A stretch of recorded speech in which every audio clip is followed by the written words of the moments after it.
Hello दोस्तों, good evening. Welcome back in my channel study with खुशी। हमने पिछली क्लासेस में पॉलिटिकल साइंस पढ़ा था और पॉलिटिकल साइंस में ही जो है उसी चरण को लेके मैं आगे बढ़ रही हूँ। पिछली क्लास में हम लोग संवैधानिक विकास के चरण के बारे में अध्ययन किया था। जो लोग नए हैं वो लोग ज़रूर देखेंगे। लास्ट क्लासेस में आपको काफ़ी जानकारियाँ मिलेंगी। संविधान का निर्माण क्यों हुआ, संविधान क्या है, राजनीति विज्ञान क्या है, संवैधानिक विकास के चरण क्या क्या है, उसके पीछे संविधान बनने के पीछे क्या क्या रीजन्स थे। तो और अगर आप नए हो तो आप मेरे वीडियो को लाइक और सब्सक्राइब भी कर देना। हमने लास्ट क्लासेस में एक बार रिवीजन कर लेते हैं। 1773 से लेके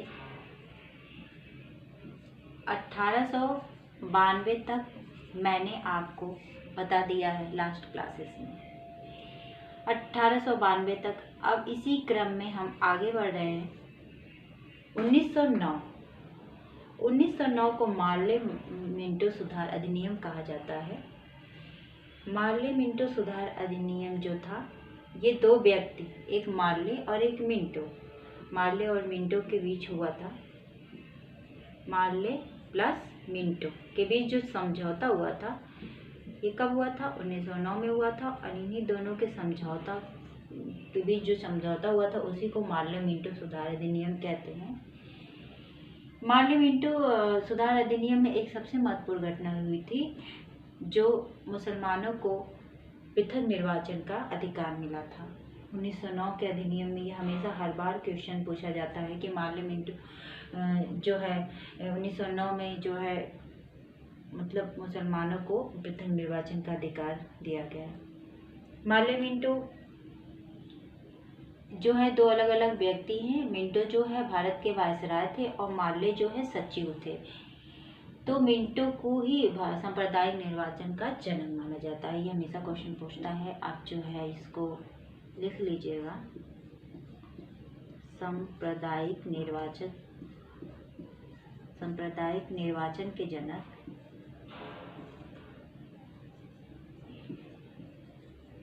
नोट डाउन करना बहुत ज़रूरी है। आप सभी लोग नोट डाउन जरूर करिए। इससे हमारा नोट्स भी तैयार हो जाता है और चीज़ें बहुत ही अच्छे से याद हो जाती हैं। सांप्रदायिक निर्वाचन के जनक कौन है? मिंटो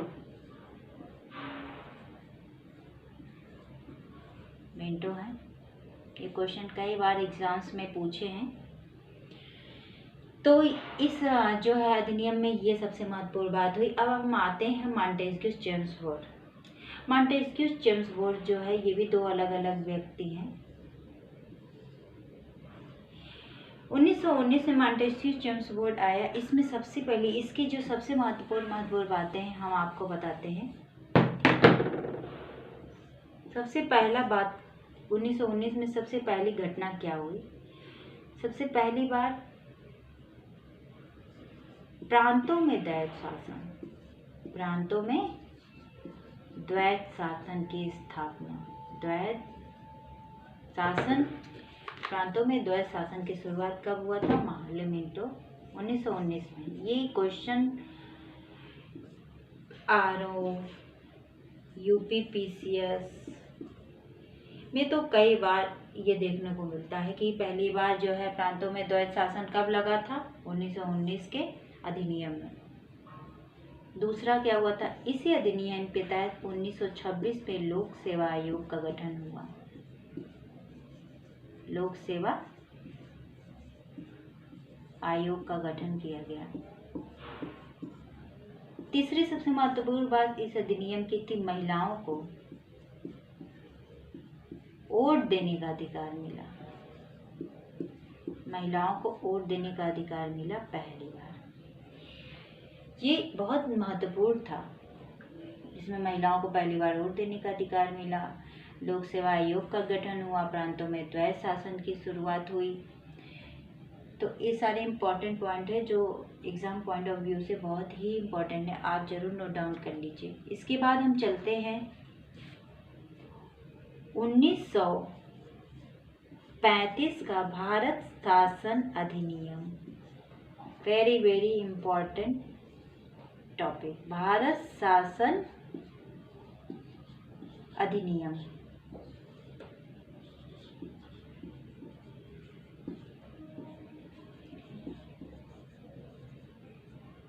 दोस्तों ये इतना इम्पोर्टेंट है कि इससे हमेशा क्वेश्चन पूछे जाते हैं और भारतीय संविधान का 70% भाग जो है यही से लिया गया है। भारतीय संविधान के बनने में इसका योगदान जो है 70% है, तो इसलिए बहुत महत्वपूर्ण हो जाता है। चलिए अब हम भारतीय शासन अधिनियम 1935 को थोड़ा जानते हैं। इससे पहले भी देश में काफ़ी चेंजिंग हो चुका था, बहुत सा अधिकार मिल गया था गवर्नर जनरल को, वायसराय को, तो धीरे धीरे जो है काफ़ी अधिकार मिल गया, जिससे क्या हुआ कि भारत जो है भारत शासन अधिनियम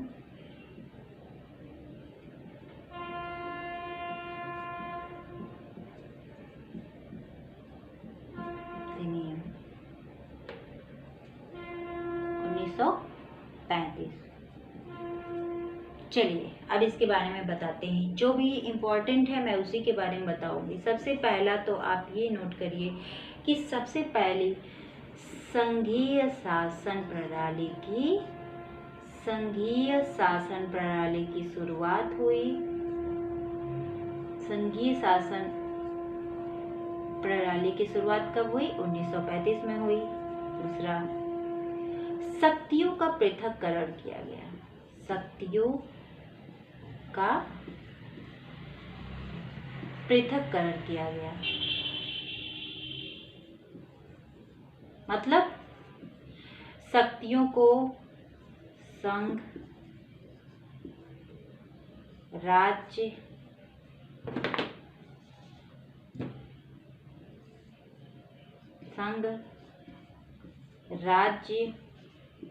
एवं समवर्ती सूची में बांटा गया।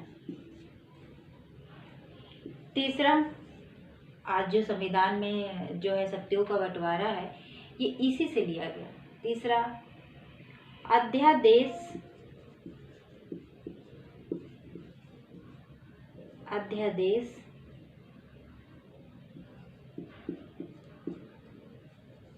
पारित करने की शक्ति मिली,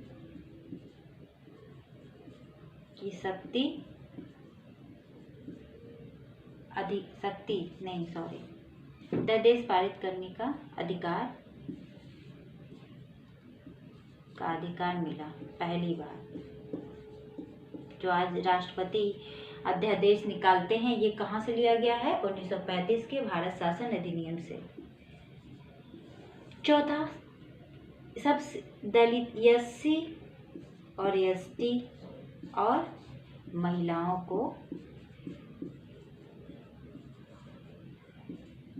को अलग से निर्वाचन की व्यवस्था की गई।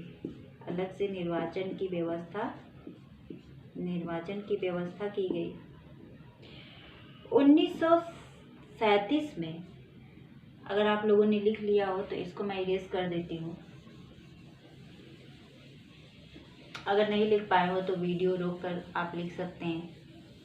नोट्स बनाइए मेरे साथ, मैं चैप्टर वाइज, क्रम वाइज पूरा पॉलिटिकल साइंस पढ़ाऊंगी आपको बहुत मजा आएगा। एक बार पढ़िए अच्छे से। 1937 में इसी एक्ट के तहत संघीय न्यायालय की स्थापना की गई। संघीय न्यायालय की स्थापना की गई। इसी समय भारत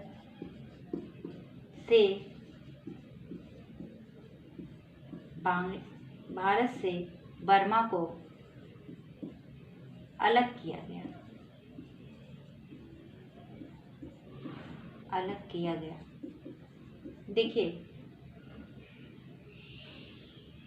जितने भी मैंने पॉइंट्स लिखा है, सारे पॉइंट्स एग्जाम में ज़रूर पूछे जाते हैं। आप कोई भी एग्ज़ाम देखिए, ये जितने भी मैंने पॉइंट्स लिखवाए, ये पॉइंट्स ज़रूर पूछे जाते हैं। इसीलिए मैंने उसी पॉइंट्स को लिखवाया जो कि एग्ज़ाम में अधिकतर पूछे जाते हैं। 1935 की जो संविधान में इससे 70% भाग लेने का मतलब अधिकतर चीज़ें जो आज संविधान में हम पढ़ते हैं वो इसमें दी गई थी, चाहे स्वतंत्रता हो, समानता हो, सब चीज़ें यहाँ से जो है ली गई हैं। अब जब 1935 का जब ये भारत शासन अधिनियम में इतनी चीज़ें मिल गई तो कहीं ना कहीं ये संविधान बनने के जो कदम को एकदम मजबूत कर दिए कि हाँ अब हम इस तरह संविधान होगा, ऐसे शासन होगा। भारतीयों में जो है एक जो भारतीय राजनीतिज्ञ थे और राजनेता थे उनके अंदर कहीं ना कहीं ये विश्वास हो गया कि नहीं अब हम भी संविधान बना सकते हैं और हम भी अपना देश चला सकते हैं। तो भारत शासन अधिनियम के बाद सबसे इम्पॉर्टेंट चीज़ होती है कि अब ऐसा क्या परिवर्तन आया जिससे संविधान बना और ब्रिटिश रूल जो है भारत से ख़त्म हुआ। 1935 के बाद सबसे महत्वपूर्ण डेट एक है। इतिहास को भी मैं थोड़ा सा जोड़ने का प्रयास कर रही हूँ क्योंकि बिना इतिहास के ये संवैधानिक विकास हुआ नहीं। 1939 का दौर आपको पता होगा, उस समय द्वितीय विश्व युद्ध स्टार्ट हो गया था। 1939 में जैसे ही द्वितीय विश्व युद्ध प्रारंभ हुआ, बिना किसी परमिशन से भारतीय सेनाओं को अंग्रेजी सेनाओं में मिला लिया गया। इससे काफ़ी आक्रोश फैला और भारतीय राजनीतिज्ञ और विशेषज्ञों ने काफ़ी विरोध किया और सभी ने इस्तीफा दे दिया अपने पद से। इसका प्रभाव ये हुआ कि अंग्रेजों ने 1942 में क्रिप्स मिशन भेजा। जब चारों तरफ असंतोष हो गया तो इनको तो सुलझाना ही था, तो इन्होंने क्रिप्स मिशन भेजा।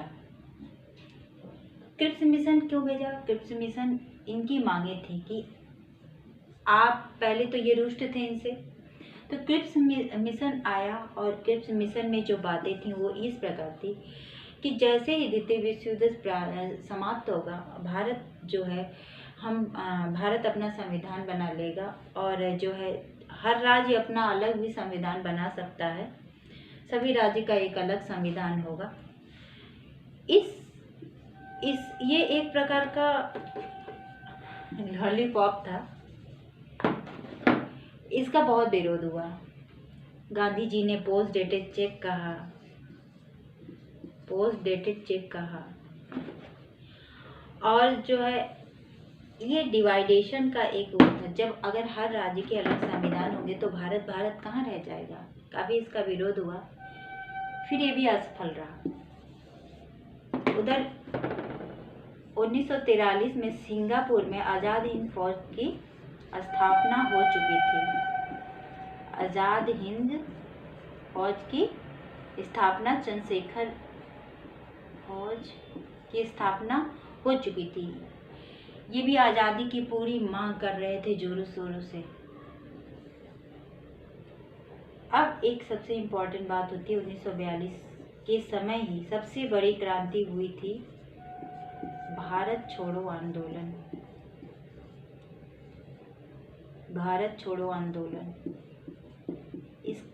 इसका बहुत बड़ा प्रभाव पड़ा ब्रिटिशों पर। भारत छोड़ो आंदोलन में करो या मरो का नारा दिया गया और बहुत बड़े पूरे जनप्रतिनिधि ने इसका जो है इसमें भाग लिया, सभी ने इसका सहयोग किया।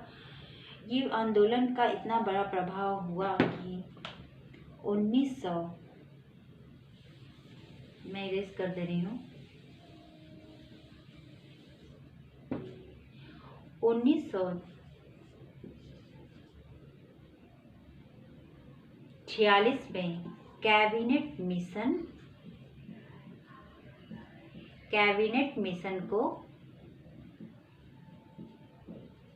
मिशन को भारत भेजा गया। यही है जिसने संविधान सभा का गठन कराया, जिसने संविधान बनाने की सारी प्रक्रिया को पूरा करवाया। कैबिनेट मिशन को स्टार्टिंग में मुस्लिम लीग कांग्रेस दोनों ने सहमति जताई, लेकिन बाद में मुस्लिम लीग ने जो अस्वीकार कर दिया। मुस्लिम लीग की मांग थी कि हमें अलग जो है राज्य बनाया जाए। 1946 में ही कैबिनेट मिशन के अंतर्गत ही संविधान सभा का गठन की बात हुई। संविधान सभा के गठन की बात हुई और 1946 में अंतरिम सरकार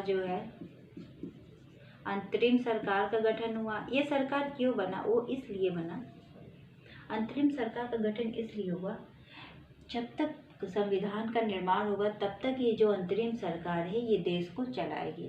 ब्रिटिश परेशान हो चुके थे, ये चाहते थे कि अब हम भारत से चले जाएं, तो अंतरिम सरकार का गठन इसीलिए किया गया। इसके जो भी अधिकारी बनाए गए, जो भी राजेंद्र प्रसाद और जो भी थे सरदार वल्लभ पटेल, इन सब के बारे में मैं नेक्स्ट क्लास में बताऊंगी। फिलहाल अभी मैं वहाँ तक पहुँचा दे रही हूँ। नेक्स्ट क्लास में आपको तथ्यों को बताऊंगी और आपको क्वेश्चन पेपर ही कराऊंगी।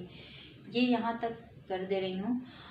नेक्स्ट क्लासेस में जो है इससे संबंधित संवैधानिक विकास के चरण से संबंधित आपको क्वेश्चन आंसर कराएंगे और उसके बाद की जो मेरी क्लासेस होगी वो संविधान सभा का गठन कैसे हुआ, उसमें कितने व्यक्तियों ने पार्टिसिपेट किया, कौन उसकी संविधान की विशेषताएं क्या है, कितने अनुच्छेद हैं, कितने आर्टिकल, कितने जो है अनुसूचियाँ हैं, ये सब के बारे में हम नेक्स्ट क्लास में जो है डिस्कशन करेंगे। अभी फ़िलहाल हम संवैधानिक विकास का जो रूपरेखा बता रहे हैं कि कैसे कैसे जो है संविधान निर्माण का जो है मतलब कैसे कैसे संविधान निर्माण हुआ, क्या क्या स्टेप लेना पड़ा। तो 1946 में कैबिनेट मिशन आया और कैबिनेट मिशन ने एक संविधान सभा का गठन किया और बोला कि आप अपना संविधान बनाइए, और तब तक अंतरिम सरकार का गठन हुआ। जब तक संविधान न बन जाए तब तक अंतरिम सरकार क्या करता? देश का संचालन करता, सारी देश की सरकार का संचालन करता। 1947 में, इसी में देख लीजिए 1947 का, तो यहाँ पे मैं बता रही थी कि 1946 से कैबिनेट मिशन योजना से जो है मुस्लिम लीग जो है असंतुष्ट थी, तो इन्होंने इसे अस्वीकार कर दिया और प्रत्यक्ष कार्यवाही करने लगे। मतलब कि अब कहते हैं कि इतनी खून खराबा हुआ कि पूरी लाशें बिछी हुई थी। तब जाकर 1947 में कैबिनेट माउंटबेटन प्लान आया। माउंटबेटन को इसीलिए भेजा गया कि अब इस समस्या का निवारण कर देना जरूरी है।